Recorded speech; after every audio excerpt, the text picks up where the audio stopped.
is reducing. I don't know why so many people are absent.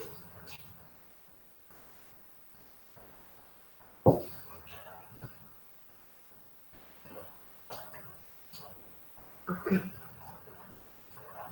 let's start with today's class. Last class I did unit test cases and I told you what do you mean by a unit test case, how do you write, what are the values, and how actually the process follows, right? And after that I told you about what is manual testing and automated testing. I hope you remember.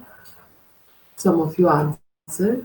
Manual testing is something which is done by a software or a tool which takes care of the entire process of testing. But yes, it requires some intervention from the tester. Okay.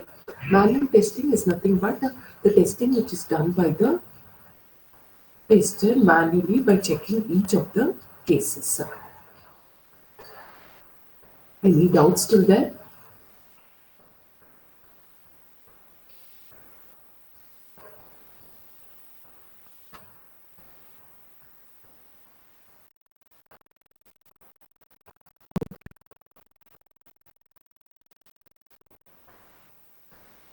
Let's start with the next topic. When we can say is the unit test effective? Effective in the sense, my test, whatever I did, unit testing, it covered all cases. I was able to find all the errors in my program. How can you come to that conclusion? Some ways is that it should so the test cases. First of all, your test cases should be correct and it should be complete. So your test cases should show that when used as expected, the component that you are testing does what it is supposed to do.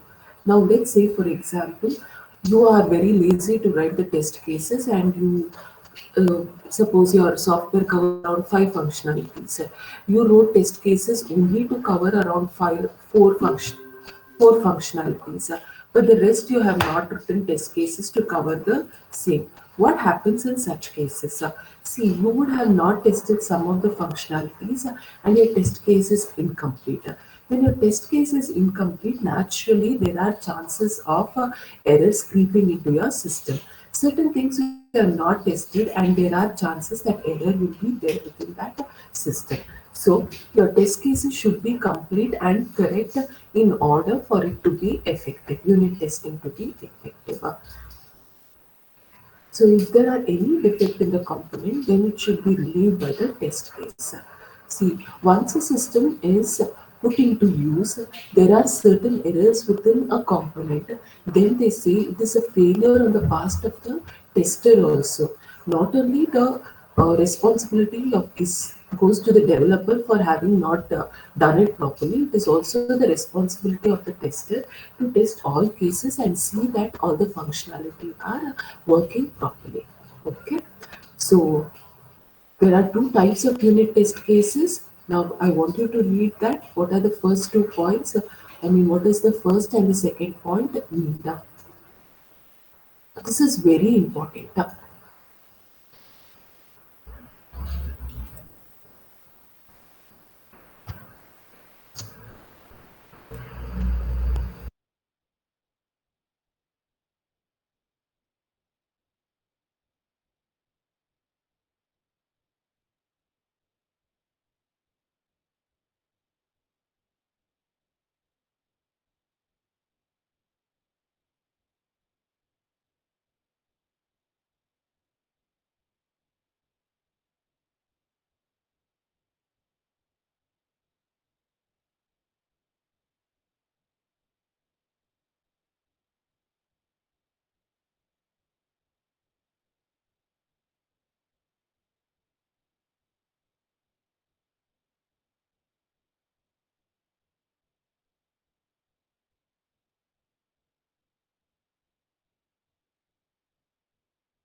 Okay. Are you able to understand what does these 2 points mean?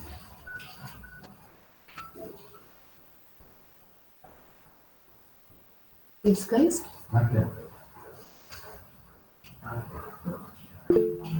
Yes. Okay, Lavanya. Can you give an example?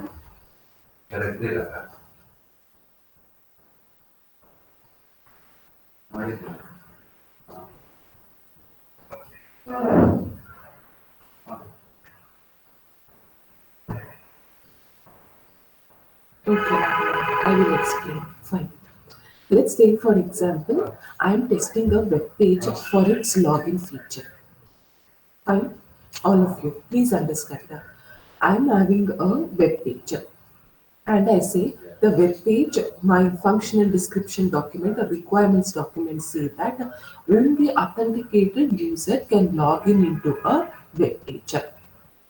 Please understand the scenario. Everything after this is applicable. It is almost the same as what I'm trying to tell now. Okay, a web page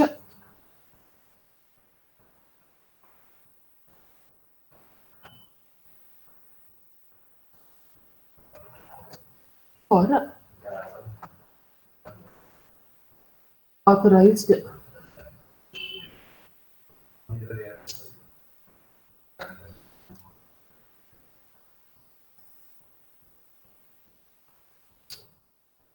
user. So let's say this is my requirement. From this requirement, I have come up with a test case. So suppose I've written a test case document. Then the test case ID, if I say it is 1, the type of test case is login. Here I have the description. The input is, I will say, user name, and that is what you give, right?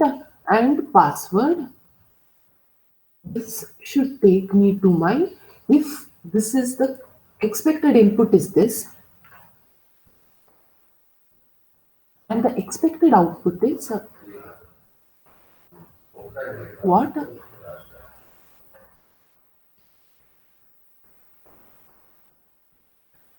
It should take me to my, I will say, home page. Okay.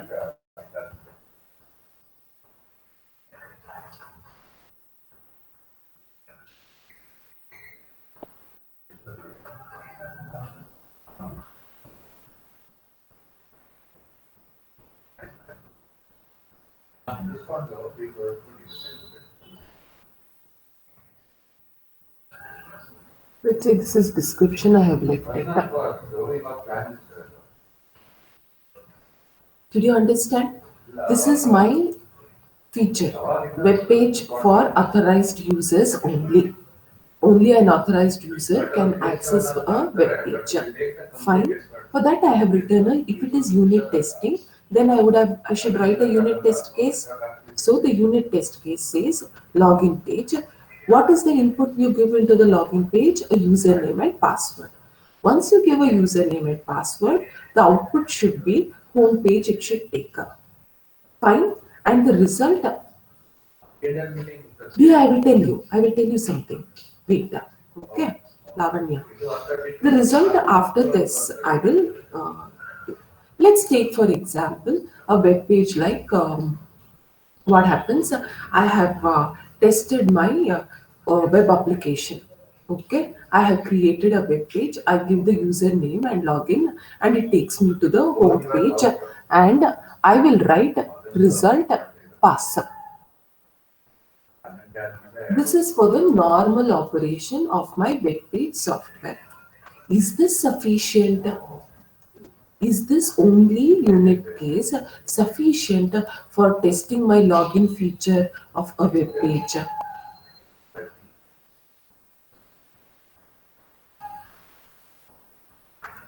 So if you say this, if this is correct, okay, and I log in, do you mean you are, will you say my feature is complete, it is properly?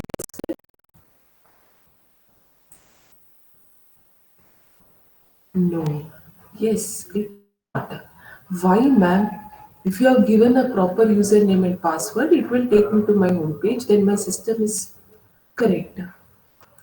Now, if comes with my system, I will say, fine, sir, the web page is there, right?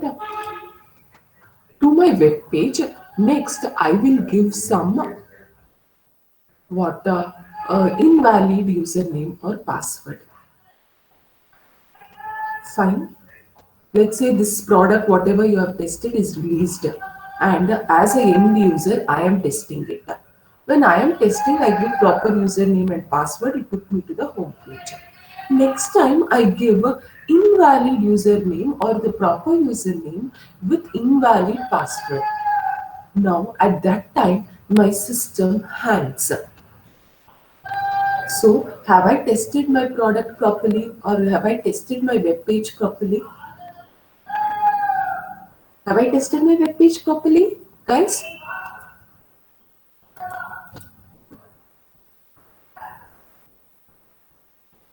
Can we say my testing was complete only with this test case?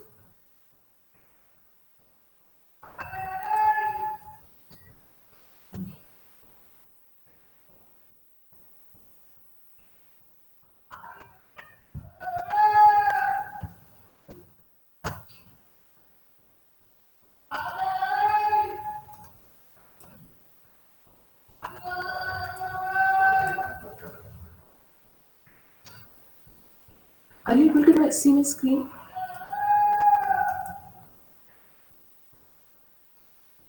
Okay. See, that means when suppose someone releases with this test case testing and your product is released, it means that it is the failure of the tester to identify the error within my product. So if he is a novice tester or a very early tester, then yeah, people will say that see what you did was wrong. So, ma'am, how do I complete? So, always my test cases should have normal operation as well as error conditions also, or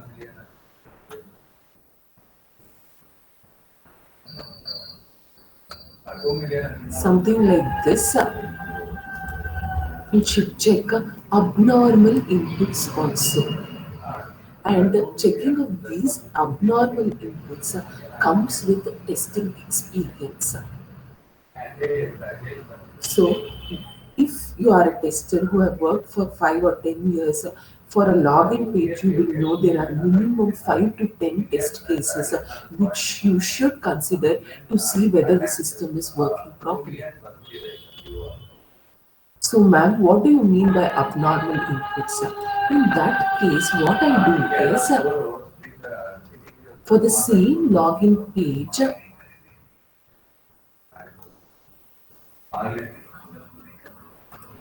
I will add another test case. Maybe I'll give login one or login something. Here I will say username valid and invalid password.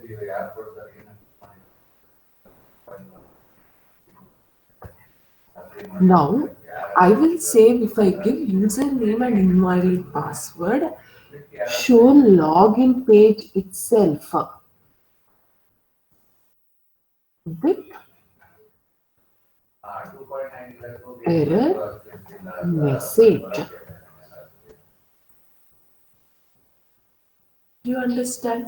So, for the same login page, first time if he has given valid username and password, second time he will give with valid username and invalid password.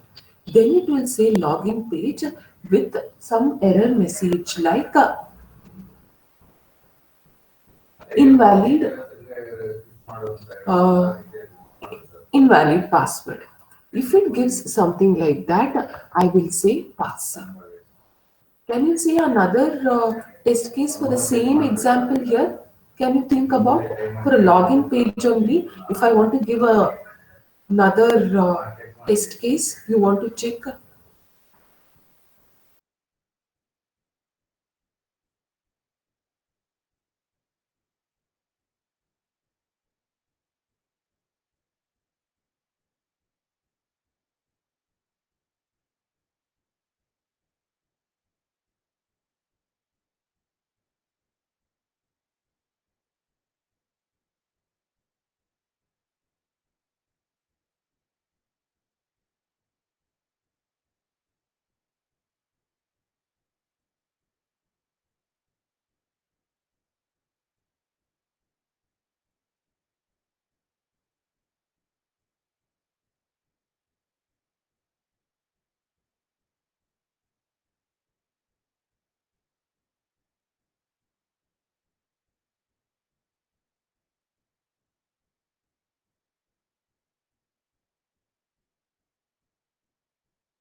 Okay, guys. Sorry. Yes, Karthik, correct. I can say another use case which will say invalid user. Sir, Lavanya, yeah, that is what. See, yes, the use case will be pass. If you have given username, proper username and invalid password, you are getting the login page only with the error message. For this input, you are getting this output. So it is pass. Fine. For example, when you test with the test case 2, you give username, a valid username and invalid password, but it takes you to home page. Do you understand? If it takes you to home page, then I will say it is failed.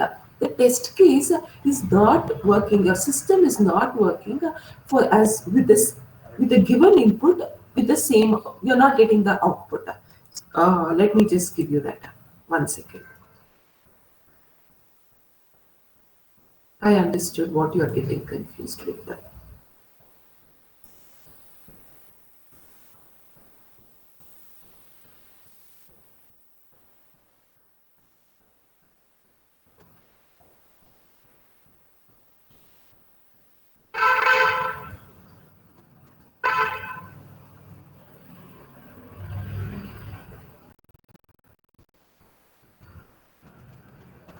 See, observe these two cases, two and maybe this is three. Okay. See, if you are getting for an valid username and invalid password, what it should go? It should go to the login page itself and give you an error message that incorrect password. If it is the system is doing as expected with this input, you're getting the same output, then you say your test result passed. Suppose you give invalid password and it is taking you to the home page. It means that your system has failed or this test case with respect to your system has failed. Then what happens is whoever developed this functionality, login page, okay, you will send them this test case saying that I gave you. Usually they'll also say what name and password they gave also. So with the value and what it did also it will show. And you will say, see, this functionality did not work as expected. Right? What was expected was this. But when I do this, I am getting this one which is wrong. Right? Then you will give it to the tester, I'm sorry, developer. He will go and fix if errors are there. Do you now get it, Lavanya?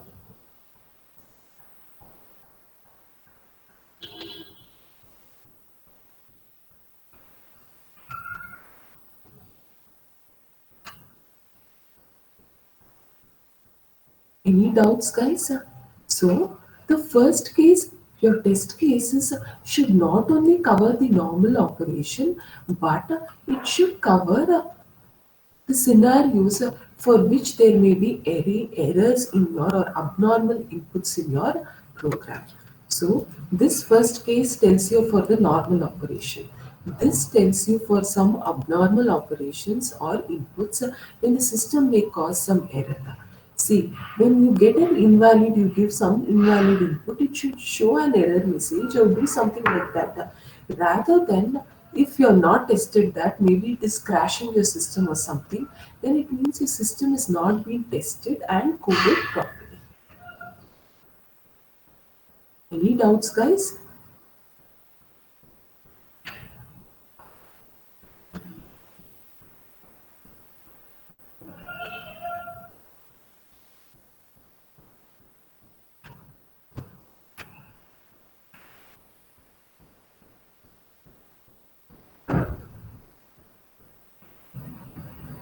See, there are two types of testing strategies. One is partition testing and the other is guideline testing. So what do I mean by partition testing? Partition testing means we identify groups of inputs and have common characteristics that should be processed in the same way. See, we identify a certain set of inputs and for those inputs we come up with a test case. Suppose the inputs will be of three types like maybe I can say an input which takes integers, an input which takes floating point numbers, a combination of that. So what does this partition testing do is we identify tests for each of these groups and come up with a test case. I can show you in the previous example. Here first I gave for username, valid username and password. Next partition I will give a valid username, invalid password. Next I will give invalid username and valid password. Next I can say both invalid username and password. Like this you have partitioned the input data into different categories. Based on that you can write your test cases. That is known as partition testing. Next is guideline based testing, where we use testing guidelines to choose test cases. Basically, this kind of guideline testing is often based on the previous experience of the errors that the testers would have encountered or the programmers would have encountered while making the or developing the components. So there are certain things like basically for abnormal testing cases, always check for whether if you give invalid input, whether the system crashes or whether system displays the error message. So those kinds of testing comes under guideline testing strategies. Okay. So, testing strategies can be of two types, partitioning testing and guideline testing. Partitioning, wherein we identify groups of input and test based on that input. Whereas guideline testing, we choose the test cases based on our previous experiences. So, let's look into detail about partition testing. Here, input data and output results often fall into different classes where all members of the class are related. Each of these classes are an equivalence partition or domain where the program behaves in an equivalent way for each of the class members. Now, what happens is I said we choose partitions of input. Let's take for example this diagram. Please consider this diagram. Okay, it gives a better understanding for you. Let's say this is the system here which I have developed. Okay, got it. So this is the system which I have developed. So I am testing this system. So in order to test the system, I am giving the input here. All possible inputs are given through this ellipse or circle or oval. Okay, this is the oval that represents the input to my system here, called input K, possible inputs, right? So this represents the possible inputs for my system, whereas this represents the possible outputs of my system. Okay, so the system here, what I have represented, takes the inputs from this possible inputs and produces a certain output. Got it? Here, within the input oval, if you see, there are so many small ovals, right? How many ovals are there? Smaller ones, one, two, three, and four. Yeah. So each of these ovals, okay, it represents a class of input or a group of input which are similar. By any way, they may be similar. You can group inputs based on your understanding or based on the data type or something like that. So each of these oval, small ovals here represents an partition of input. So what is the use of partitioning? See, this oval here, maybe let's take the topmost oval, okay? So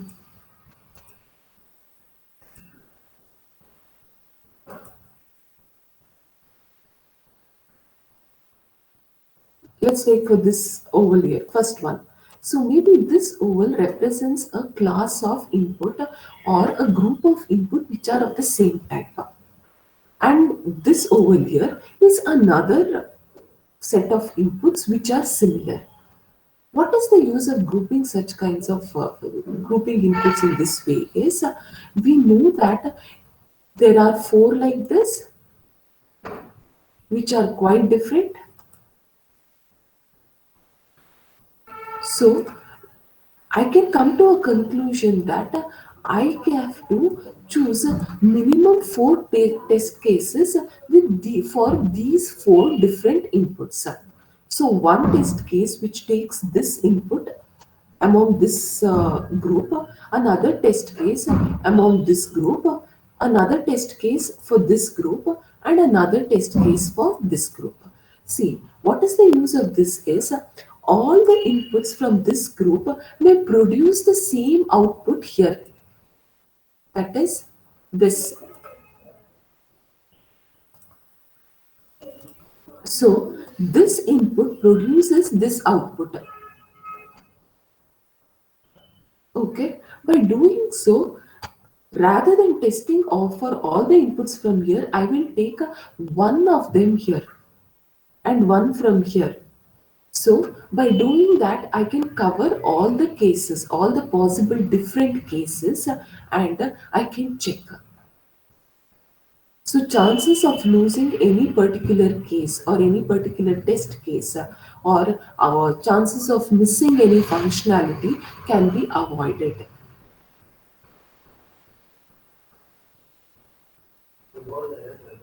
So this will allow me to have a complete set of test cases.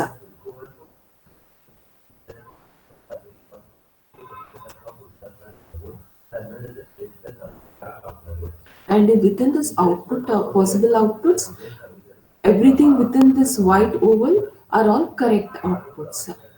And maybe a particular set of inputs produce the same set of output. Okay?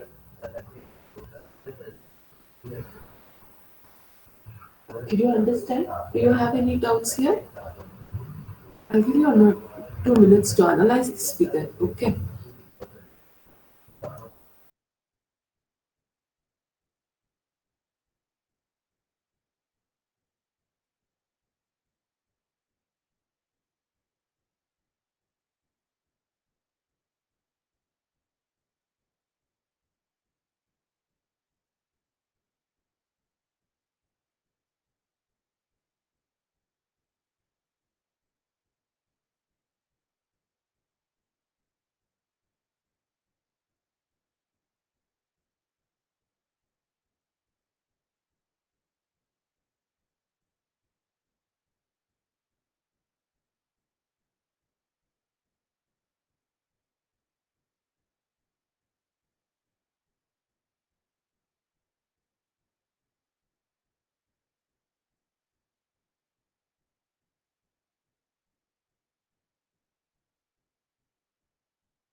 Okay, guys. Do you get it, or you still have any doubts?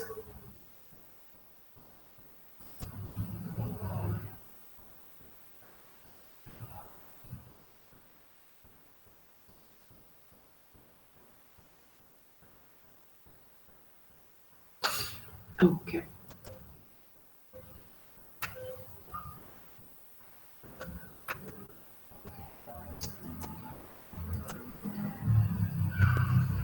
So this, whenever we are testing, there is also something known as equivalence testing. Will also allow us to take test cases along the boundary lines. Boundary lines in the sense, let's take for example, your you develop a web page or something which takes a value of a number, let's say like experience of a user, or maybe what else can I say, number of games you have played or something like that, score or something like that.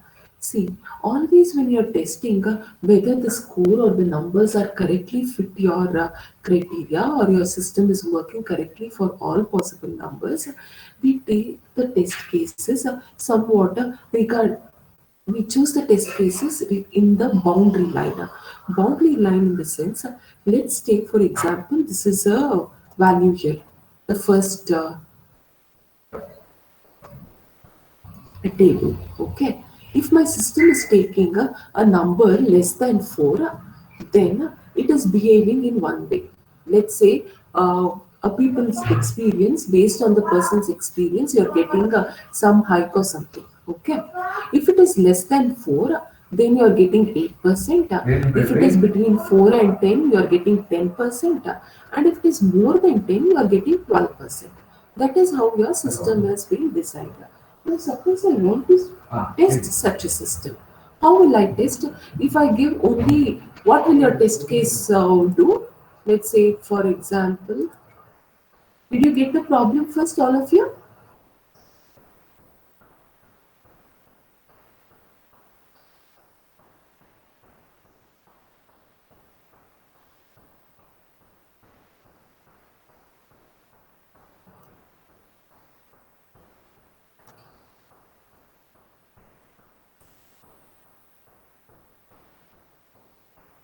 See, this is a hike system. Okay. So the hike is based on the years of experience, let's say. So if the experience is less than 4, I will get 8% hike. Fine. If it is between 4 and 8, I will get 10. If it is more than 10, I will get something like 12. So if I want to check this system, what will be the test cases be? What is the input when all you will test? Let's take this as input and this as output. Okay. So which are the cases which you will try if this is the system you have got? Yes. Did you understand? First of all, did you get the problem? Guys, respond.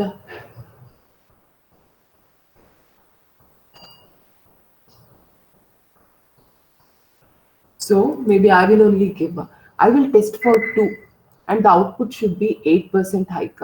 I will, for this case, I will test. Then I will check for this case, 4 and 10. So between 4 and 10, I will check for 5 or let's say I will check for 7. Okay.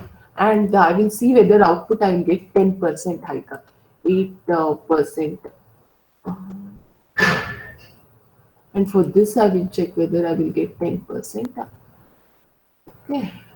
And the other case, what should I do? For 12% also, I should check, right, whether it is working properly.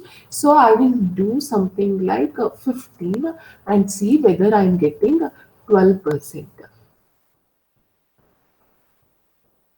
Correct? Are these cases sufficient?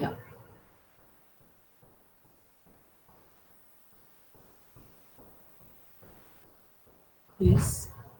Okay, Ankita, why is it not sufficient?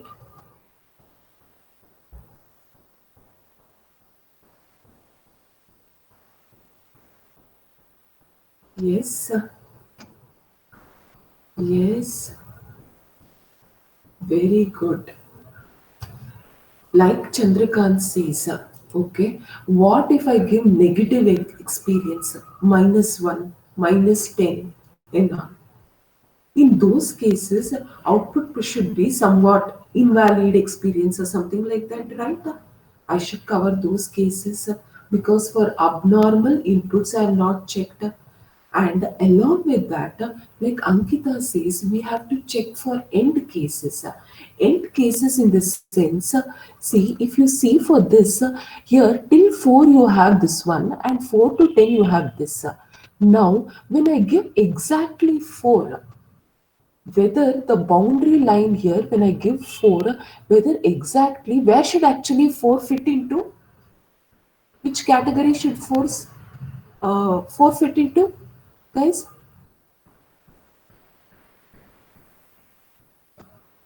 4 should fit into 10 category. So I should see whether chances are that 4 has been put into the first category itself. Most of us make those errors, right? The end condition is not properly the boundary less than or equal to. We will say less than, but we will not consider equal to, or we will try to add equal to also. So whether the boundary conditions are properly set, we have to check. Fine, like Chandrakant says, I should also check for someone like minus one. In case of minus one, it should give me not height, it should say invalid.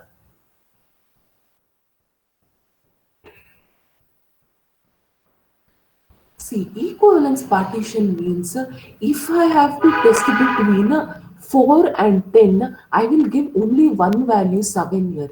It is sufficient. Along with that, maybe I'll test for a boundary between 4 and another value that is 10. It is more than enough to test this pattern or this partition. Here also, for the first partition, I can check for minus one or something. I can check for something like in between two, and maybe four. I've already added the boundary condition. It is fine. Let's consider the third partition here. I will check exactly for 10 or 11. Then maybe someone puts 100. Okay, can someone have 100 years of experience? That is highly impossible. Some junk data someone is giving, right? In that case, is also some abnormal operation it should handle. So, if one way of giving choosing the test cases is partitioning the input like this into different groups and giving inputs from each of these groups. Am I clear? I think I gave you a good example, and I hope you all followed.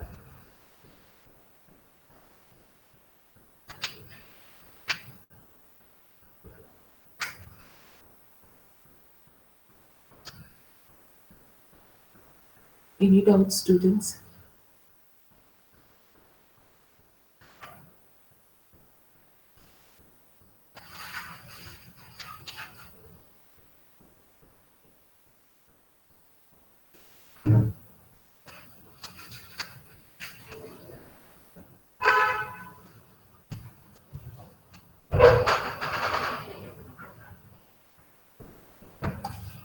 Please reply.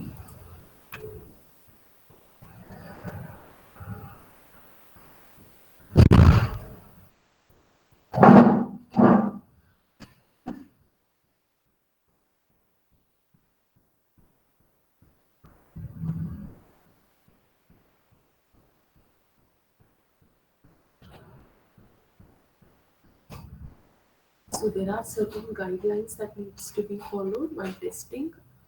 So what are they? You can go through it.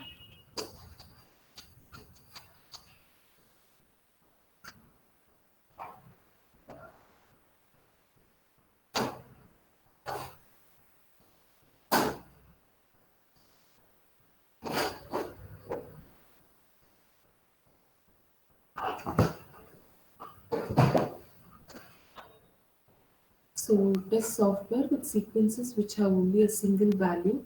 Don't combine two or more test cases. That is what it means. Use sequences of different sizes in different tests. So consider different types of sequences with different sizes.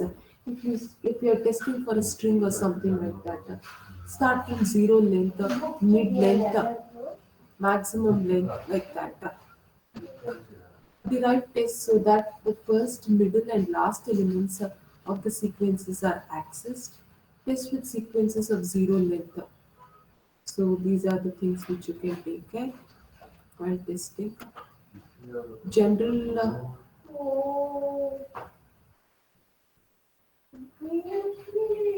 the general guidelines is choose inputs that force the system to generate all error messages. Design inputs that cause input buffers to overflow. In a sense, see, maybe our error or the memory is to choose only a string of, let's say, a username. Okay, a username when I'm entering can take up to 10 characters or 20 characters. if it is being automatically generated by a tool which is taking around 200 character username, right? You have to give that and see whether your system will work properly for such cases also. That is, it will overflow the buffers. Repeat the same input or series of inputs numerous times. See, when I say for valid number, you can check it for so many cases of that. Okay? Force invalid outputs to be generated, force computation results to be too large or too small. So whenever you're doing some testing some system with uh, mathematics involved, we always try to give very small or very large numbers and see how the system behaves. Okay. Hmm. Next, I have component testing.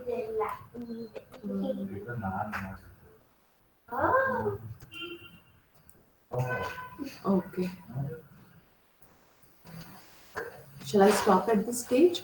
We will start with our presentation today.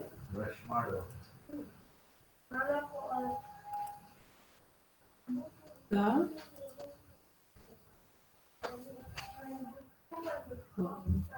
If I try component testing teaching today again, then you will forget everything what you learned about unit testing.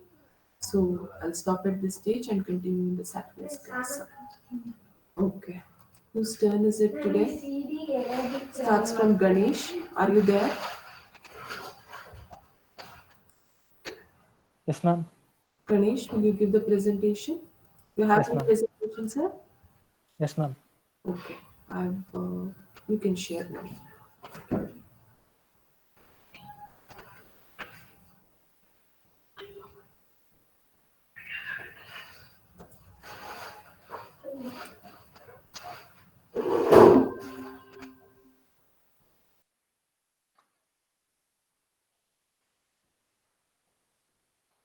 Ma'am, is my presentation visible, ma'am?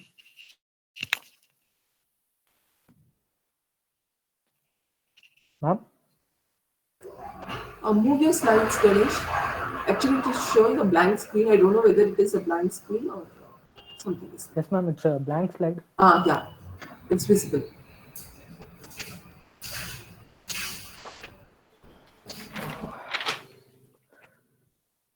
Good morning, everyone. Imagine if you have an idea to develop a system. What will be your first step to implement it? If the answer was, I'll draw a plan, make a flow chart, explain its properties and functions by using some kind of graphical representation, then that is the answer I'm going to talk about. Because that documentation is important to describe the system to us, our teammates, our clients, or anyone who is involved in implementing the system. And after implementation also, we need that document for future reference. So such kind of documentation of a system is called system modeling, and this is my topic. All system modeling is the process of developing abstract models of a system, with each model representing a different view or perspective of that system. This infographic fishbone represents the four system models we are studying. First one is context, second one is interaction model, third one is structural, and the last one is behavior model.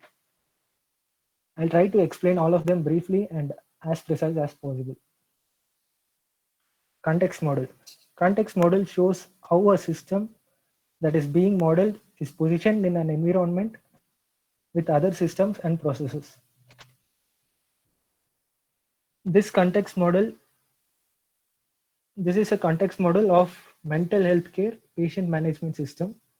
This system is used in hospitals or clinics to develop or to deal with information of patients who have mental health care problems. This model shows how this MHCPMS system is connected and coexists with the other system in its environment.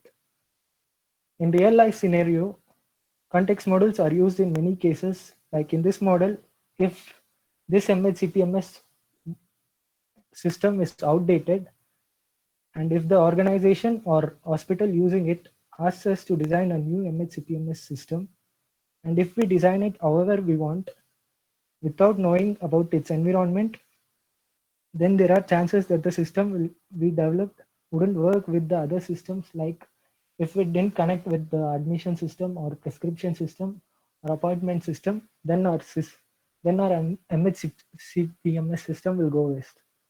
So to avoid the problem, we need to know about the environment of the system we are developing in, and the context model helps us know about the environment of the system. So basically, it's like an ecosystem. The work here is to improve a part of ecosystem without spoiling the entire ecosystem. And next is interaction model. All systems have interaction, may it be user interaction, interaction within the system, or interaction with other systems. The representation of such interaction through models are called interaction models. There are two types of interaction models: use case models and sequence diagrams. Use case describes interaction between a system and an external actor.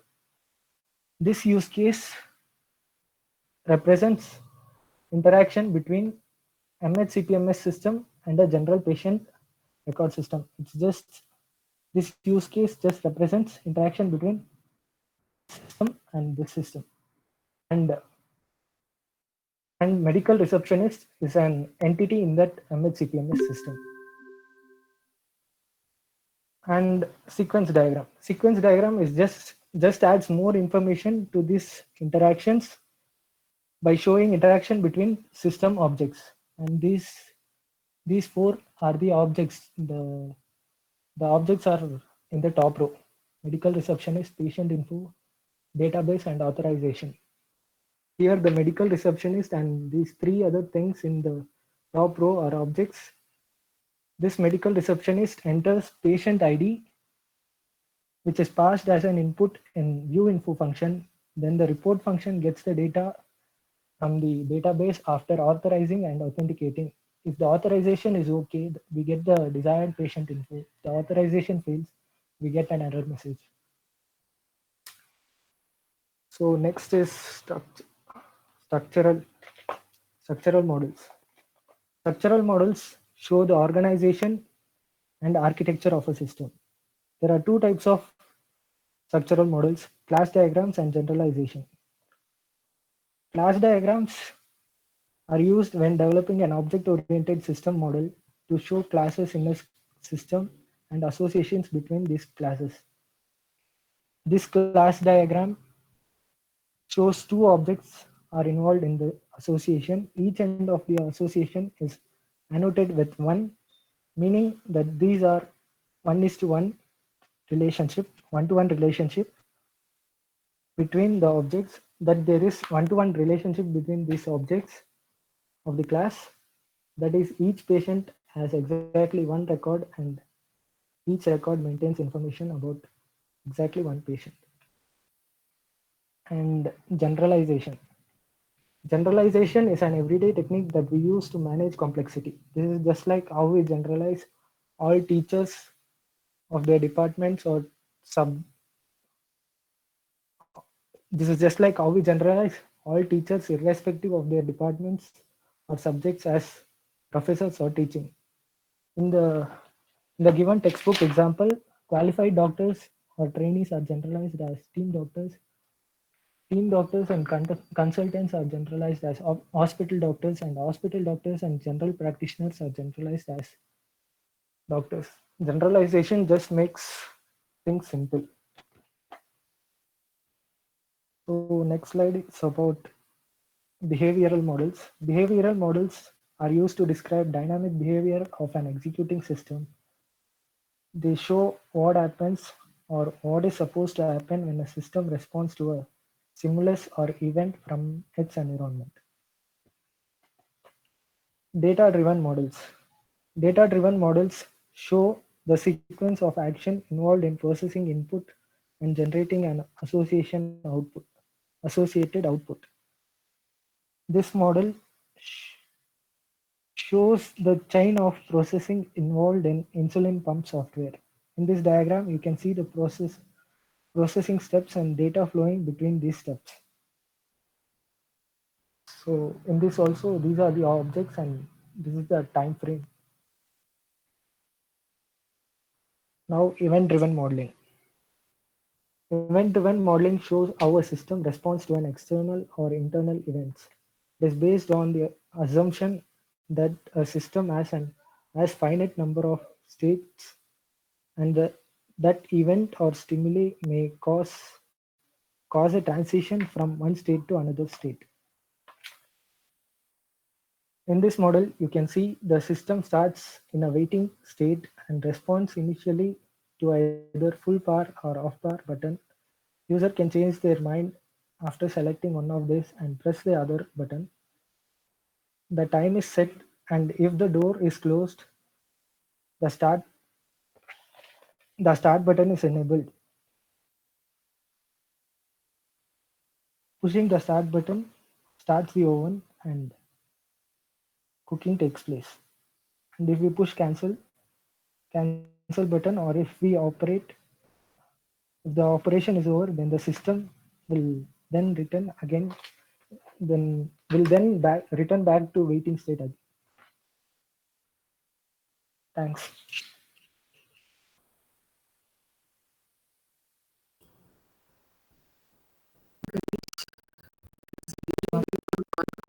Did you do the PPT? Yes, ma'am. You only did it. It was really very, very good. I mean, your presentation was awesome. Uh, Thank you, ma'am. yeah, and I think I see for everyone, either we will get the you will get the PPT and paste the information on that, or you will directly get the PPT. You just explain whatever it is. But both the PPT and the context you have understood very well and very well presented. The Thank you, ma'am. presentation was. Where did you learn, sir, to make PPTs like this? YouTube, ma'am. Come on, I know how YouTube. much. Okay, please share your slides. I need that format of the PPT format. Okay, but very I'll good, share very it well with. presentation. Okay. Thank you Thank you, so ma'am. much. Yes, guys, what did you feel about it? Did you listen to it, or did you see it, or you were all sleeping? The others.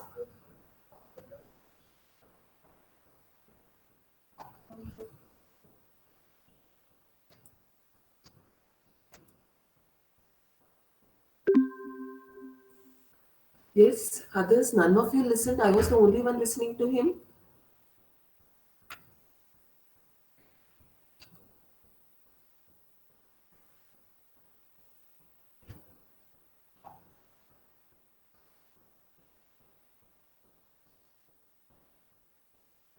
So it was only Pranav. Anyway, thank you, Ganesh. So next person is Gaurav Maurya. You're there.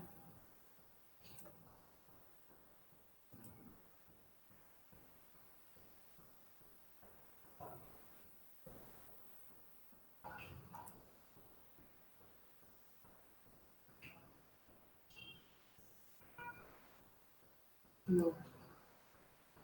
Sudhir Kumar.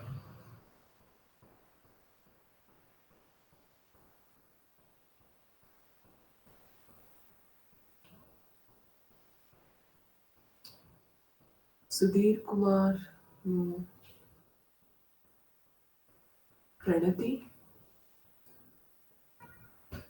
Yes, ma'am. Okay, fine. Can I present, ma'am? Yes, ma'am.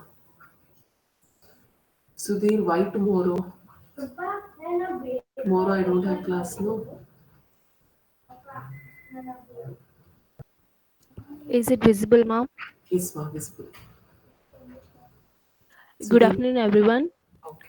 Now I'm going to present on structural models. So what is structural model? So it is a model that displays the organization of a system in terms of components that make up the system in the under relationship. And it also describes the structure of the data that supports the business processes in an organization. And the structural model can either be a static model or a dynamic model. So what do you mean by a static model? So it is a model which shows the structure of the design system, and dynamic model is a model which shows the organization of the system when it is executing. And the primary structural model in the UML is the class diagrams. This is most oftenly used structural model. So it is a static model, and these are used when developing an object oriented system model to show that classes in the system and the association between these classes. Here, as you can see, the association is represented with a line. So it tells that there is a relationship between these two classes here. And one of the further feature is that its ability to show how many objects are involved in the association. So here, many employees can work for one company.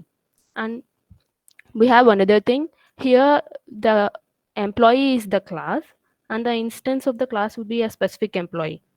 So, and how do we identify this in each instance of the class?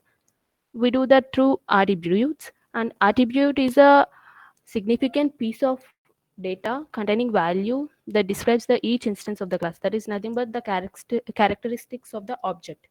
So here the attributes are name, employee ID, phone number, and department. And we also have the operations, and these are the things that you can request from the object. And see, as you can see here in the example, we have a phone number as an attribute, and we can update the phone number using operation update phone number. So the name of the object class should always be in the top section, and the class attribute in the middle section, and the operation in the lower section of this rectangle. And next we go to classes and associations in MHC PMS. And here the class diagram shows the object of the class patient, which is involved with many number of other classes using multiplicity. And multiplicity specifies the each instance of the class with that relates to the one of the single instance of the associated class. Here it shows one or many patients referred to one consultant, and so on. And then we move to the generalization. It is a relationship that implements the concept called inheritance.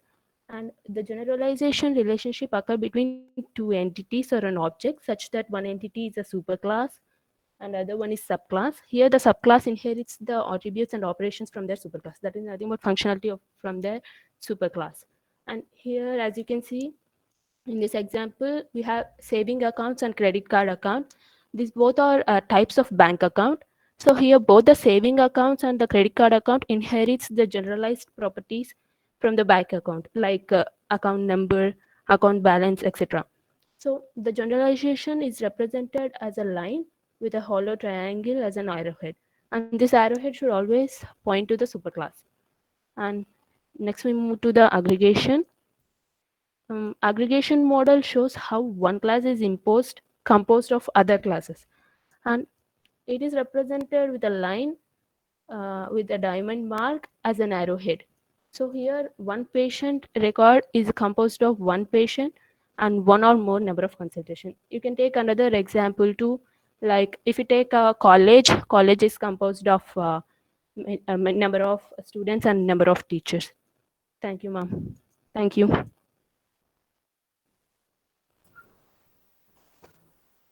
Good, Pranati. You explained all the concepts very well. I mean, the objects and classes and the associations. Only thing is, you could have made your presentation even more better, right? Yes, ma'am. Yeah, but it is fine. But your explanation was all clear enough to the mark. Thanks, Yes, ma'am. ma'am. Thank you, ma'am.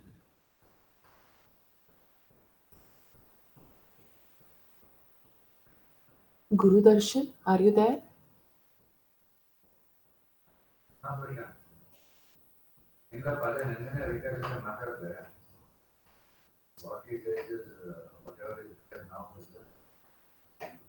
Okay. Guys, I'll take the attendance and stop today's presentation, right? Okay. Maybe we will, whoever had today will continue their presentation on Saturday, along with all the people who are from USN. I think starting from 40 to 60, and in between anyone who had missed also. All of them, please be prepared for Saturday. I just want to complete up to 60, and then we will take it up from you. From B section, I will take up with the next sessions, coming sessions. Okay? So Saturday, I want from USN 1 to 60, whoever and all have missed. Everyone, please prepared and be prepared and come to class. Is it okay with that? So, ma'am, I was absent on that day, this day. Please don't give me reasons, sir. Okay. So, let me call out the attendance. Lesson 1.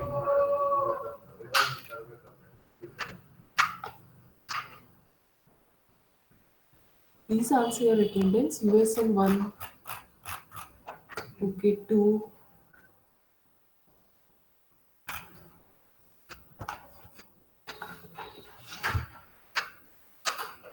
3.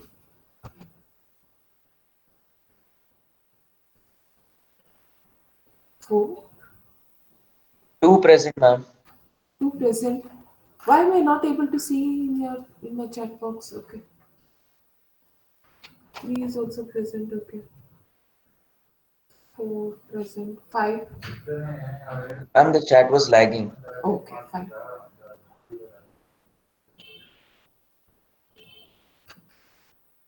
Okay, 11. 11. 12, 13, 14, 15, 16, 17, 18,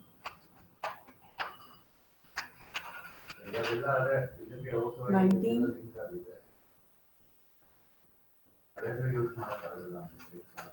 20, 20, 21, 22, 23, 24,